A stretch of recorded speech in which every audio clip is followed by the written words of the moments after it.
સુરતમાં 10 વર્ષ ના થયા હોય તેવી સોસાયટીમાં પ્રાથમિક સુવિધા માટે રહીશોને જાતે ખર્ચ કરવો પડશે અને રાજ્ય સરકારે સુરત મ્યુનિસિપલને પત્ર લખી જાણ કરી હતી। પ્રાથમિક સુવિધા માટે 30% અને રાજ્ય સરકારે 70% ખર્ચ ઉપાડતી હતી હોવાથી રહીશોને રસ્તા, પાણી, ડ્રેનેજ, સ્ટ્રીટ લાઇટ સહિત જનભાગીદારીની સુવિધા માટે ખિસ્સા ખાલી કરવા પડશે।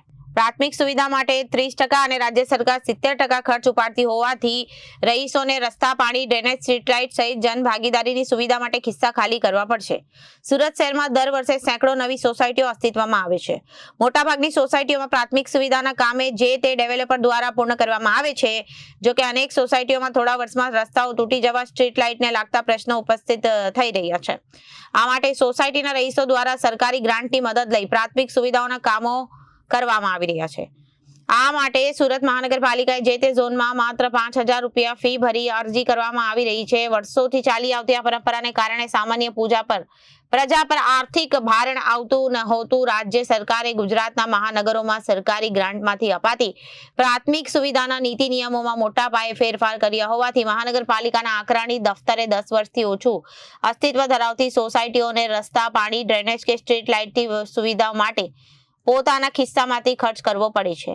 એટલું જ નહીં, ખાનગી સોસાયટીમાં મ્યુનિસિપલ સ્ટ્રીટ લાઇટ નાખશે તો પણ વીજ બિલ રહીશોને માથે અત્યાર સુધી મ્યુનિસિપલના ખર્ચે અજવાળું થતું હતું। હવેથી સોસાયટી નવી હોય કે જૂની, લાઇટ પોલ ઉભા થશે તો ચૂકવણી મ્યુનિસિપલ કરશે નહીં અને રાજ્યની ખાનગી સોસાયટીઓ માટે રાજ્ય સરકાર જનભાગીદારી યોજનાની નવી ગાઈડલાઈન જાહેર કરી ખાનગી માલિકીની સોસાયટીમાં શેરીઓ, હાઉસિંગ બોર્ડની વસાહતો તેમજ અન્ય રહેણાંક વિસ્તારોમાં લાગુ થશે અને જનભાગીદારી યોજના હેઠળ હવે મહાનગરપાલિકા દ્વારા સ્ટ્રીટ લાઇટ પોલ ઉભા કરવામાં આવશે। જો તો વીજ બિલની ચૂકવણીનો ભાર સોસાયટીના માથે મૂકી દેવાયો।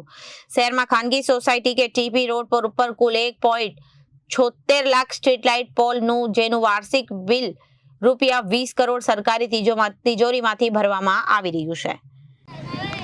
રાજ્ય સરકારના નવા નિયમને લઈને અમને લોકોને બહુ તકલીફ થઈ રહી છે।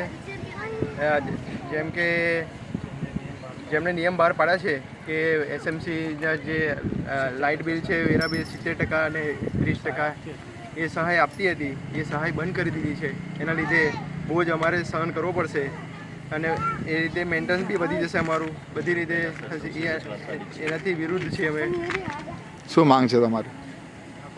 હા, પાછું લઈ લેવું જોઈએ રાજ્ય સરકારે, ખરેખર આ નિર્ણય ખોટો છે। Reporter Sujal Rathod, Janadesh news, Surat.